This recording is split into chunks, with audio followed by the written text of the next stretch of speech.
चलिए आपको सीधा लाइव लिए चलते हैं जहां प्रधानमंत्री नरेंद्र मोदी पहुंचे हुए हैं, जहां तमिलनाडु के तिरुचिरापल्ली में श्री रंगनाथ स्वामी मंदिर में सांस्कृतिक कार्यक्रम चल रहा है। और ऐसी मान्यता है और कहा जाता है कि इस मंदिर में भगवान राम ने भी लंबे समय तक पूजा की थी। जब भगवान राम आतताई रावण पर विजय हासिल कर लौट रहे थे, तब उन्होंने यह स्थान विभीषण को सौंप दिया था। और जब विभीषण लंका जाने लगे तो भगवान विष्णु रास्ते में उनके समक्ष प्रकट हुए और उस स्थान पर उन्होंने रहने की इच्छा व्यक्त की। और इसके बाद विभीषण ने इस मंदिर में भगवान विष्णु को श्री रंगनाथ स्वामी के रूप में स्थापित किया।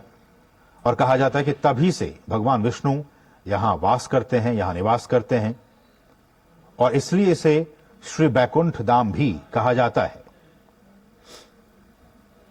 तो ये सारी मान्यताएं हैं कि किस तरह से जब भगवान राम रावण वध कर वापस लौट रहे थे, तब ये जगह, ये स्थान उन्होंने विभीषण को सौंप दिया था। और जब विभीषण लंका जाने लगे तो भगवान विष्णु स्वयं रास्ते में उनके सामने प्रकट हो गए और उन्होंने ही उस स्थान पर रहने की अपनी इच्छा प्रकट की।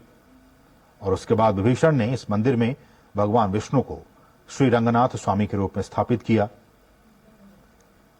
और तभी से कहा जा रहा है कि भगवान विष्णु यहां वास करते हैं, और इसलिए इसे श्री बैकुंठ धाम भी कहा जाता है। इस मंदिर को भगवान विष्णु के 108 मुख्य मंदिरों में से एक माना जाता है।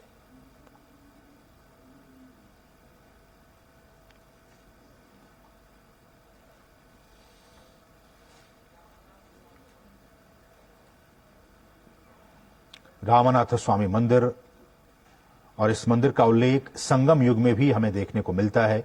100 ईस्वी से लेकर 250 ईस्वी के बीच तमाम तमिल साहित्य में भी इस मंदिर का जिक्र हमें मिलता है।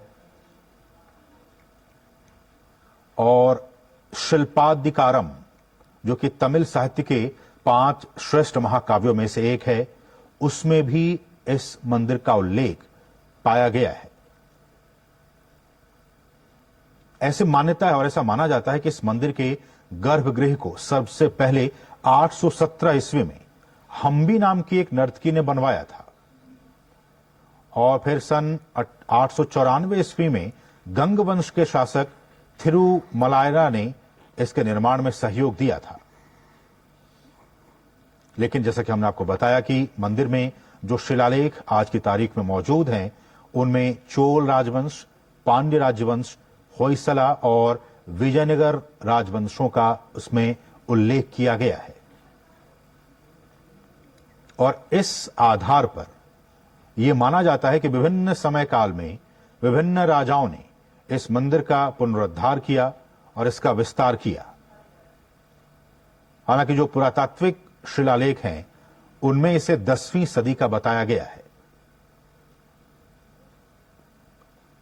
वैष्णव संप्रदाय के दार्शनिक रामानुजाचार्य, ऐसा कहा जाता है कि वृद्धावस्था में 1117 ईस्वी में यहीं आकर ठहरे थे, और उस समय राजा विष्णुवर्धन ने रामानुजाचार्य को धन और 8 गांवों की भूमि दान की थी।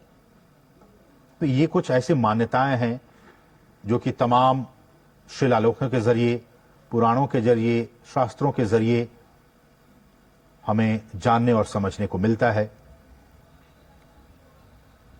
तो ये बहुत ही महत्वपूर्ण तस्वीरें प्रधानमंत्री नरेंद्र मोदी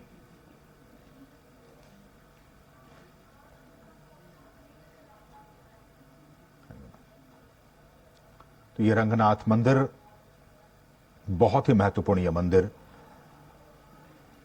और जैसे कि हम आपको बता रहे हैं कि स्थापत्य कला के लिहाज से जब आप जाएं यहां, तो बहुत विविध और दिव्य आपको स्थापत्य कला के यहां दर्शन होंगे। और तमिलनाडु राज्य में श्रीरंगम में स्थित ये विश्व प्रसिद्ध श्री रंगनाथ स्वामी मंदिर है, जो कि श्रीरंगम नामक द्वीप पर बसा हुआ है और अपने अनुपम कला और अद्वितीय सौंदर्य का यह मंदिर एक नमूना है और इसके सौंदर्य की वजह से ही इसे भूलोक वैकुंठ कहा जाता है।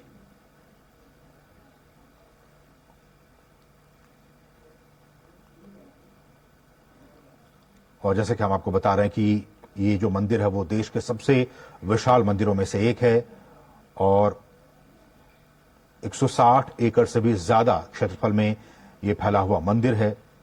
तमाम इसमें गोपुरम बने हुए हैं और जो मुख्य गोपुरम है उसे राज गोपुरम के नाम से जाना जाता है।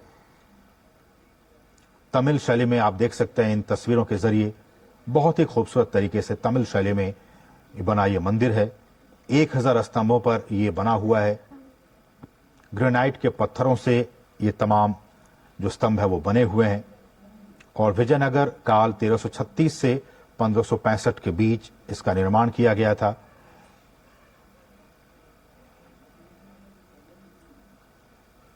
और ऐसी भी मान्यता है कि इस मंदिर में भगवान राम ने लंबे समय तक पूजा की थी। तो इन तमाम चीजों के जरिए आप समझ सकते हैं कि कितना महत्वपूर्ण और प्रधानमंत्री इस मंदिर के